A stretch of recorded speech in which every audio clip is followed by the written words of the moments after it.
साधक अध्यात्म में ध्यान करता, योग करता, जप करता, तप करता, अलग अलग तरीके की साधना करता, पर उसे सिद्धि शक्ति अनुभव क्यों नहीं हो पाती?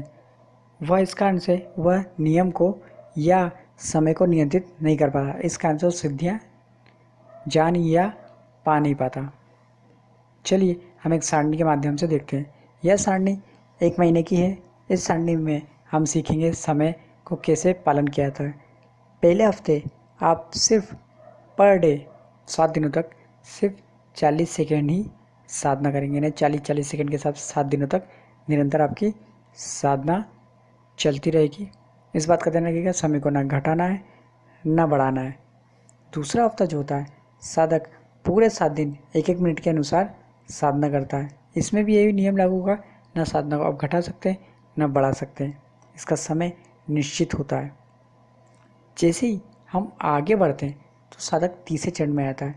इसमें साधक 5-5 मिनट के हिसाब से 7 दिनों तक फिर साधना करता है। यहाँ पे भी वही नियम लागू होगा, ना आप साधना को घटा पाएंगे ना बढ़ा पाएंगे, क्योंकि इसका समय भी निश्चित है। चौथा चरण जो होता है वो मुख्य होता है, क्योंकि ये महीने का अंतिम हफ्तों में गिना जाता है। साधक यहाँ 10 मिनट तक अपनी साधना को करने लायक हो जाता है। यानी उसका मन स्थिर हो गया तो 10 मिनट तक वो आसानी से जाएगा और यह स्थिर रहने का समय बन जाएगा। इसके बाद हम अपनी साधना को दूसरे चरण की तरफ ले आएंगे। दूसरे चरण में साधक अपनी साधना को घटाने का कार्य करता है, यानी उसकी जो समय सीमा होती है उसको घटाता है। अभी हम बढ़ा रहते हैं, अब घटाना शुरू करेंगे। चलिए देखते हैं। पहला हफ्ता जो होता है, साधक 10 मिनट से साधना स्टार्ट करता है, यानी 7 दिनों तक 10 मिनट के हिसाब से साधना करता है।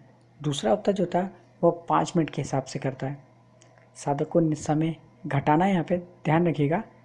अगले हफ्ते जो होता है, साधक साधना को 1 मिनट तक ले आता है और धीरे धीरे हम आगे बढ़ते आएंगे तो अपनी साधना को अंतिम हफ्ते में 40 सेकंड के ऊपर ला कर रख देंगे।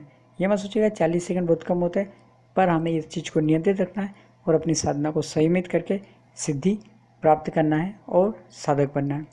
अगर आपको ये सिद्धियाँ समझ आ जाएंगी तो आप नियम समझ लेंगे, और नियम समझ लेंगे तो समय नियंत्रित हो जाएगा। समय नियंत्रित हो गया तो आप एक अच्छे साधक आसानी से बन सकेंगे।